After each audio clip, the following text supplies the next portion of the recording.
Gracias, profesora. Vamos a dar paso a la exposición de José Maritano.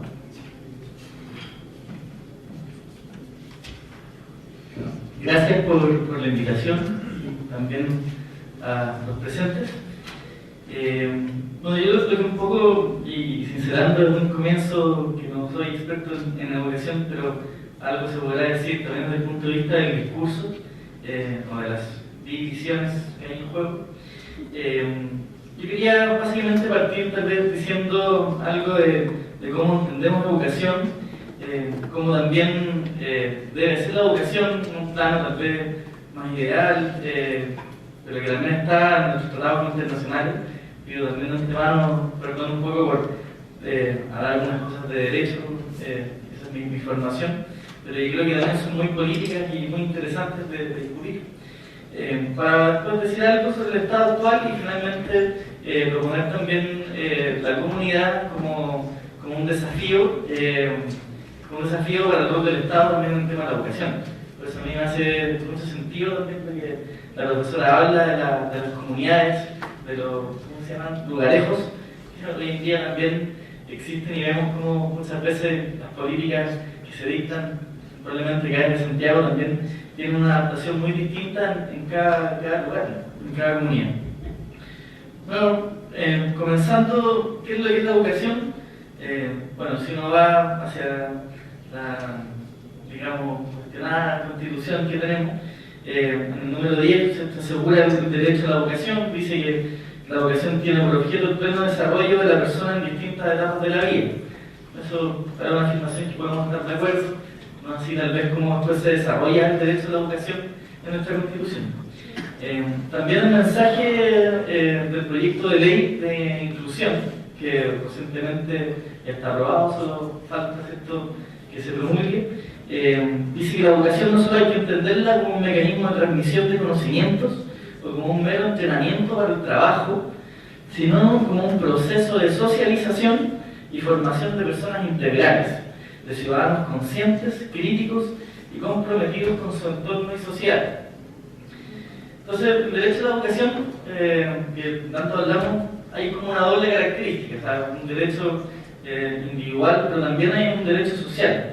El Comité de los Derechos Económicos, Sociales y Culturales, que voy a referir en más de una oportunidad a aquello, un tratado internacional que obliga a Chile, este tratado sobre los derechos económicos, sociales y culturales, dice que el derecho a la educación es al mismo tiempo derecho individual y social. Y de muchas formas es también un derecho civil y político, o sea, estos derechos que también le llamamos de primera generación, ya que sitúan en el centro la realización plena y eficaz de esos derechos. Y a ese respecto dice el derecho a la educación es el epítome de la indivisibilidad y la interindependencia de todos los derechos humanos. Esa es la centralidad del derecho a la educación hoy en día. Nogueira, que es un constitucionalista, también caracteriza el proceso educativo en cuanto debe asegurar el desarrollo de la personalidad del educando, pero también el respeto a los derechos fundamentales, los derechos humanos, la tolerancia y la amistad cívica dentro de los principios democráticos de convivencia social y política, la formación también para la justicia y para la paz, como asimismo la cooperación y solidaridad entre los diversos países y pueblos. Son caracterizaciones un poco para decir que cuando estamos hablando también del rol de derecho del Estado en la educación, obviamente no tenemos que estar entendiendo cómo hacemos para que todos tengan mejores resultados en las pruebas estandarizadas o incluso de estudios internacionales, sino que también la educación entendida en este sentido un poco más amplio, que tiene que ver, ¿cierto?, con la formación también para la vida con otros. Y ahí me voy a referir a algunas de las cosas que están pasando en esa línea, y a mí me parece que son correctas, que deben ser tal vez bajadas, pero que es una buena intuición. No quiero dar mucho la lata con el Tratado de los Derechos Económicos, Sociales y Culturales, pero dice algunas cosas que son interesantes, yo creo. Da algunas características que tiene que tener la educación en todos sus niveles. Y bueno, recordad que los tratados obviamente obligan a Chile también, o sea, son vinculantes, ¿no? Y que algunas características que podemos decir, bueno, se cumple, no se cumple, pero que de todas maneras tienen que tener que ver con el rol del Estado en la educación. Entonces, una primera característica que tiene que tener según el Tratado de Educación para los Estados partes es que tiene que haber disponibilidad. ¿Qué tiene que ver, de qué se trata esto? Tiene que haber instituciones y programas de enseñanza en cantidad suficiente en el ámbito del Estado parte. Hemos visto los gráficos, yo creo que un problema que hoy en día no tenemos, sí tenemos otros problemas, es tal vez el tema de la cobertura, pero eso no es igual en todos lados del mundo. Las condiciones también para que funcionen dependen de muchos factores, y acá es también interesante, dentro de la disponibilidad, también el contexto de desarrollo en el que actúan los Estados partes.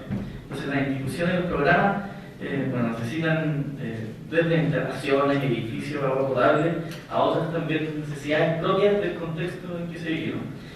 Una segunda característica es la accesibilidad. Entonces, los programas e instituciones de enseñanza tienen que ser accesibles a todos sin discriminación, dice tal cual el tratado por parte del Estado parte, ¿no? Y esta discriminación, ¿cómo puede ser? Bueno, hay una discriminación, de esto se corrige, ¿cierto? Sí, pero no discriminación que tiene que ver con una accesibilidad material.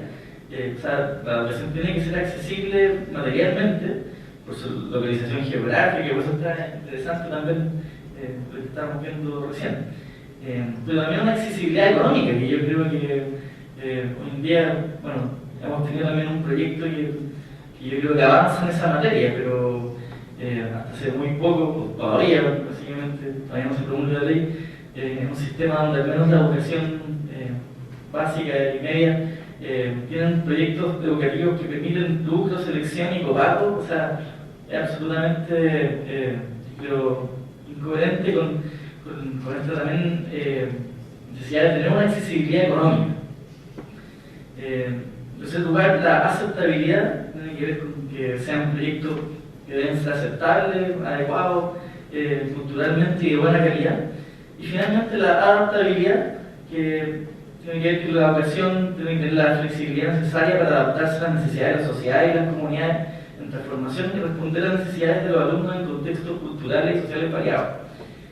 Yo creo que acá se puede hacer también buenas preguntas que están saliendo hoy en día y que tienen que ver también con el rol del Estado, sobre todo en este último punto de la adaptabilidad.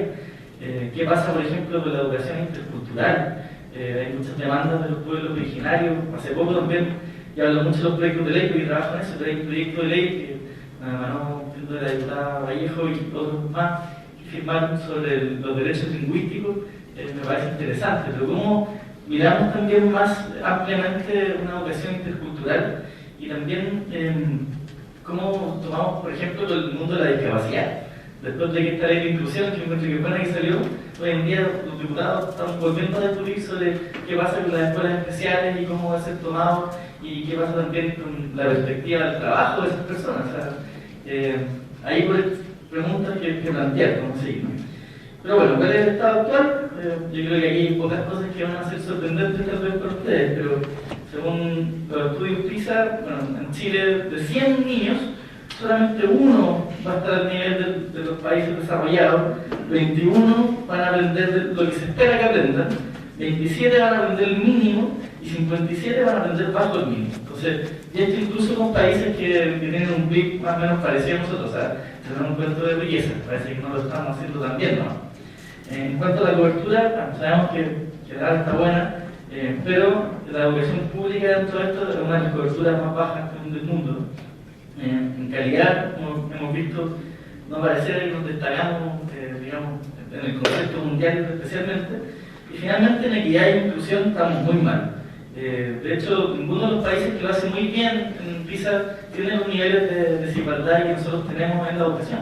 Entonces, nunca vamos a poder ser tan buenos si es que no resolvemos también ese problema, que es muy central. Pero finalmente, tal vez para tirando así como un poco la visión ideológica tal vez de lo que uno cree que el Estado debería ser, para mí es muy importante el tema de las comunidades, ¿no? Como me presentan, han vivido en un partido que bebe de una filosofía también, que es la filosofía comunitarista, el humanismo cristiano, que va detrás, que tiene que ver con el tema de la comunidad. Y eso en qué se traduce, obviamente reconocer que en Chile tenemos una gran tradición de educación pública estatal, que a mí me parece bien, creo que hay que recuperar también, pero hay una gran tradición también, o otras tradiciones de las colonias, de órdenes religiosas que no solo por lo demás han evocado también a la élite. A mí me parece importante cuál es el aporte que estas distintas tradiciones puedan poner en común para el bien común, ¿no? Entonces, y más allá de la provisión, si esto tiene que ser público o privado, yo creo que el sistema mixto está bastante arraigado en nuestra tradición, pero incluso uno puede ir más allá de la pregunta sobre la provisión. Por ejemplo, en Finlandia hay muy poquita educación que en particular, casi toda la educación es estatal, pero no solamente permite, sino que fomenta que se desarrollen las distintas identidades dentro de la escuela.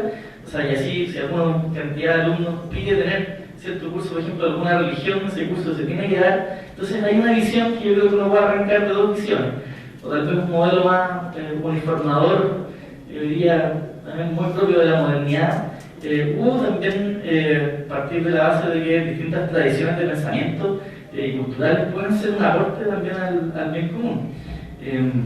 Y eso más allá de quien lo provee. Incluso, como yo les ponía el ejemplo de Finlandia, dentro del Estado puede también promoverse ese tipo. Ahora esto, yo creo que aquí, marcando también diferencias que pueden haber, eso es distinto también de financiar a todos los privados por el hecho de serlo. Yo me acuerdo, no sé si todavía el debate universitario será igual, yo luego ser dirigente hace un par de años, y me acuerdo que cuando hablábamos de la vocación pública, por ejemplo, de la universidad, había como dos extremos, que uno tenía la fe más bien puesta de que solo podía haber educación pública, gratuita, laica, y calidad también solo será proveído desde el Estado, y que había que avanzar entonces hacia eso. Pero por otro lado también hay otro extremo, que muchas veces de algunos movimientos políticos, decir que las universidades por el hecho de existir, por ejemplo, ya cumplían un rol público. Y eso a mí me parece muy cuestionable. O sea, después de lo que hemos visto, no sé, como Universidad del Mar y tantas otras, entonces no significa que haya que financiar, en este caso del Estado, solo por el hecho de que haya proyectos. Me parece que es perfectamente posible también exigir ciertas condiciones de rol público. Por eso me parece bien el último proyecto también de inclusión. Un minuto. Ya. Donde se ponen también con condiciones, ¿no? Y lo mismo en la universidad, o sea, estamos viendo ahora también, estaría bueno después conversar de eso después, ¿no? ¿Qué pasa con la gratuidad estatal? O sea, la gratuidad de la educación superior, está esa discusión ahora, uno se pregunta, bueno, obviamente las universidades del Estado tienen que tener un trato, a mí me parece, no sé, el compañero de la Chile nos dirá cuánto por ciento del aporte basal es total de la Chile, como un 15%, algo así. Sí, ya está por ahí. La Chile se autofinancia en este minuto. Claro, eso es muy bizarro, en verdad, o sea, si uno lo ve en otro lado. Pero eso no quiere decir que también uno pueda reconocer y pedir y exigir, por tanto, o sea, hay universidades como la Alberto Hurtado, tal vez, que ha salido el rector, o la Universidad Austral, que son privadas, que tienen no una matriz, digamos, de IF tampoco en sus universidades, dentro de su alumnado, y que hacen extensión, que hacen investigación, que me parece que pueden, obviamente, y deben ser apoyadas por el Estado. Bueno, hay un par de otras cosas, pero me parece que la comunidad es una óptica que es muy interesante de desarrollar. Yo creo que eso falta. Solo para terminar con esto, creo que se ha avanzado mucho los proyectos de ley del Ejecutivo en avanzando hacia una comunidad, pero también hay que ser muy crítico. Y aquí, solo para poner un ejemplo, yo creo que en la carrera docente, el proyecto que se envió, tiene muy poco desarrollado el sentido de la comunidad, que finalmente es lo que más importa. Entonces hay muchas relaciones entre los profesores y el Estado, pero muy poca atención a lo que la comunidad diga, tanto en términos de evaluación como de mentores, etc. Entonces, a mí me parece que hizo una correcta óptica para evaluar, y yo creo que el rol del Estado en la educación es apoyar a estas comunidades y también exigirles, obviamente, en cuanto a su rol público.